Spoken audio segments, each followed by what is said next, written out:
I don't know how anyone of Hispanic heritage could be a Republican, okay? Do I need to say more? I think every speech should begin with a shot of tequila. Welcome back to the University of San Diego. We're going to turn to the politics of immigration. Latinos are a huge factor in our elections, and so is the fear of illegal immigration. How that played out in the midterm elections and how it will play in 2012 is the question now. We're joined by Celinda Lake, a veteran pollster and campaign strategist for Democratic candidates, and Alfonso Aguilar, executive director of the Latino Partnership for Conservative Principles, and someone who covers the Latino political story every day, Jose Diaz-Balart, from our sister network, Telemundo. Celinda, we saw the Latino vote be decisive in a very important election. Right. The majority leader of the United States Senate, Harry Reid in Nevada. What else did we learn about the Latino vote in our last election, and what does it tell us going forward? Well, we saw three things. We saw that it was decisive in maintaining the Democrats in the Senate, and I think could easily be decisive in maintaining a Democratic president in 2012. We saw that even if Latino voters initially were less engaged, they turned out in record numbers, and it wasn't about identity politics. It was about issue politics. It was for candidates who spoke to the immigration issue. And we also saw that the immigration issue as a wedge didn't work very well. Only 8% of the voters overall said immigration was a wedge issue for them. They did vote Republican. But the voters on election eve overwhelmingly, 2/3, support comprehensive immigration reform. They refuse to allow this to be a wedge issue. Alfonso Aguilar, Harry Reid has said he can't understand why any Latino would ever vote Republican. What is it that he cannot understand?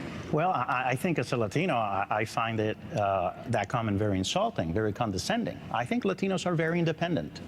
Yes, the majority voted for Democrats, but we've seen a modest but important increase in Latino voter support for Republicans. Remember George W. Bush in 2004 got about 44% of the Latino vote. So Latinos can consider Republican candidates if the Republican candidates open themselves to the Latino community and propose solutions to immigration that are constructive. But to generalize and typecast Latinos and say they're all Democrats, I think it's pretty ridiculous and pretty insulting. It's also pretty ridiculous and insulting to insult the Hispanic community like Sharon Engel did in Nevada, and we've seen in some other places. You'll agree with that. And I think that you, as a conservative, would probably say that you could not support someone like that either. Well, I agree 100%. We have to understand that the Republican Party also is not a monolithic party. The majority of Republicans are actually pro-immigration. Let's not forget that the last immigration reform we had in this country was under Ronald Reagan. George W. Bush worked very hard to get immigration reform in 2007, and we were almost there.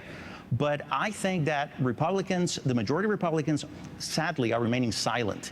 It is time now for those Republicans who are for immigration to stand up and say, we have to do something constructive that goes beyond just enforcement-only options. And frankly, those people, like Sharon Engel and others, Tom Tancredo, have actually hijacked the discussion of immigration within Republican ranks. And I think Republicans have to stand up and say, we're the party of the free market, we're the party of freedom of opportunity. Tom Tancredo, you don't speak for us. We're going to do something constructive on immigration. Maria Teresa, it seems that hijacking has been successful. It seems a long time since we heard a Republican candidate talk about immigration reform. They used to. George W. Bush did.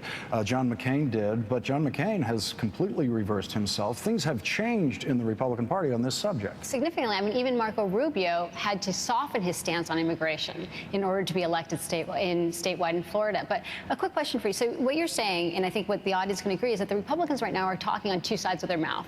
They're talking definitely about issues that a lot of Latinos would care about when it comes to small businesses, also family values, but it is being hijacked by this larger, the larger Engels and Brewers.